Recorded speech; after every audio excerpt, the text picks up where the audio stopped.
Next देखो बच्चों, हम एक्सरसाइज 3.3 का थर्ड का फर्स्ट पार्ट करने जा रहे हैं। ठीक है, देखो थर्ड पार्ट फर्स्ट पार्ट में क्या कहता है, निम्न समस्याओं में रैखिक समीकरण युग्म बनाइए और उनके हल प्रतिस्थापन विधि द्वारा ज्ञात कीजिए। ठीक है, तो हमें नीचे समस्याएं दी गई है, हमारे 6 पार्ट है। हमें उन समस्याओं में क्या करना है, 2-2 समीकरण बनाने हैं और दोनों समीकरणों को कौन सी विधि से हल करना है बच्चों, प्रतिस्थापन विधि से। ठीक है, पहली समस्या पढ़ते हैं। दो संख्याओं का अंतर 26 है, एक संख्या दूसरे की क्या है, 3 गुनी, तो उन्हें ज्ञात कीजिए। दो संख्याएं हैं, ठीक है, दोनों संख्याएं आप मान लेंगे अलग अलग, और उसमें हमें 2 कंडीशन दे रखी है। एक दे रखा है कि उनका अंतर 26 होना चाहिए और एक संख्या दूसरे से क्या है, 3 गुनी। तो उसी चीज को ध्यान में रखते हुए हमने इक्वेशंस बनानी है। ठीक है, सबसे पहले मान लो कि 2 संख्याएं हैं, एक संख्या दूसरे से क्या है, अंतर की बात करते हैं ना जब भी, तो इसका मतलब ये है कि एक संख्या दूसरे से आपने बड़ी लेनी है। तो मान लेते हैं, माना बड़ी संख्या तो क्या मान लो, x, ठीक है, फिर छोटी संख्या क्या मान लो, y। ठीक है, यहाँ पे x किससे बड़ा है बच्चों, y से। तो एक तो हमें क्या कहता है, अंतर, अंतर की बात करता है। एक तो अंतर का मतलब क्या हो गया कि x में से y घटाएंगे, क्योंकि बड़ी ये है, x में से y घटाएंगे तो अंतर कितना दे रखा अपने को, 26। ये क्या बन जाएगा अपना पहला समीकरण। अब दूसरे समीकरण बनाने के लिए उसने क्या कंडीशन दी है कि यहाँ पे लिख देना प्रश्नानुसार। प्रश्नानुसार क्या कहता है बच्चों कि जो एक संख्या है वो दूसरे की क्या है, 3 गुना। तो बड़ी संख्या ये है ना x, यही 3 गुना है किसका, y का, क्योंकि छोटी संख्या का 3 गुना है। तो ये क्या बन जाएगी अपनी दूसरा समीकरण। अब समीकरण 2 से x का मान समीकरण 1 में प्रतिस्थापित करने पर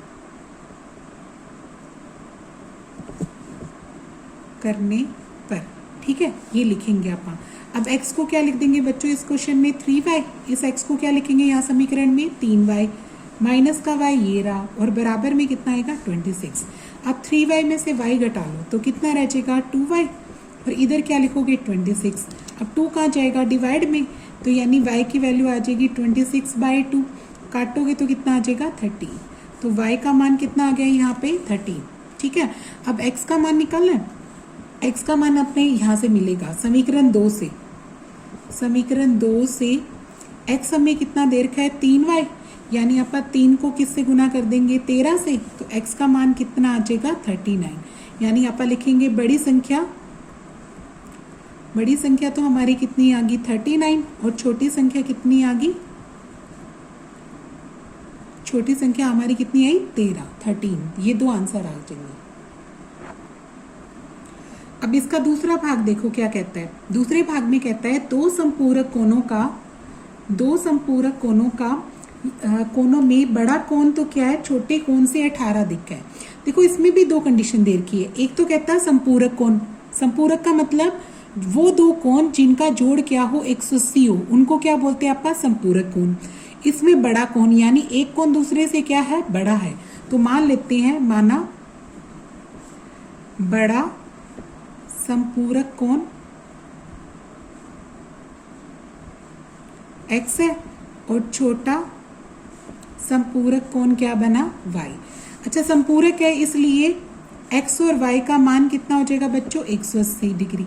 ये तो हमें पहली कंडीशन होगी क्योंकि दोनों कोण क्या है, संपूरक है। ठीक है, यहाँ पे लिख देंगे, चाहे ब्रैकेट में लिखना चाहो तो लिख भी सकते हो, संपूरक कोणों का योग, या फिर ना लिखोगे तो भी चलेगा, सीधे लिख दो x और y। ठीक है, दूसरी कंडीशन क्या कहती है प्रश्नानुसार, कि जो बड़ा कोण है, बड़ा कोण क्या है यहाँ पे बच्चों, x है, वो हमने बड़ा माना y से, तो x जो है बड़ा कोण है वो y में 18 डिग्री जोड़ने पर आता है। ठीक है, तो उसने कंडीशन दे रखी है कि x का मान y से 18 डिग्री क्या है, अधिक है।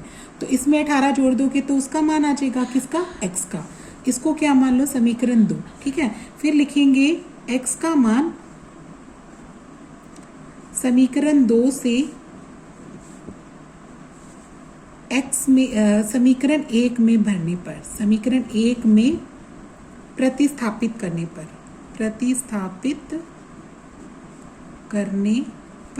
ठीक ठीक है। तो देखो हम x को क्या भरेंगे बच्चों, y प्लस 18 समीकरण 1 में, और ये वाला y पड़ा ही है अपना, और सामने क्या आएगा 180 डिग्री। अब y और y कितना हो जाएगा 2y, और ये जो प्लस का 18 उधर जाके क्या कर देना, माइनस का कर देना, ठीक है। जब घटाओगे तो कितना आ जाएगा बच्चों 162, है ना।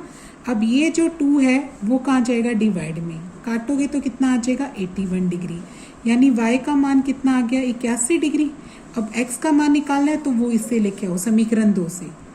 समीकरण 2 से आपको पता है कि x का मान यहाँ पर कितना है, y जमा 18 ना, तो पहले लिख लो y जमा 18, और अब y को लिख दो 81 डिग्री और इसको लिख दो 18, तो ये कितना बन जाएगा 99 डिग्री। यानी हमारा जो बड़ा संपूरक कोण है, बड़ा संपूरक कोण वो तो कितना आ गया 99 डिग्री का, और छोटा संपूरक कोण वो कितना आ जाएगा 81 डिग्री का, ठीक है।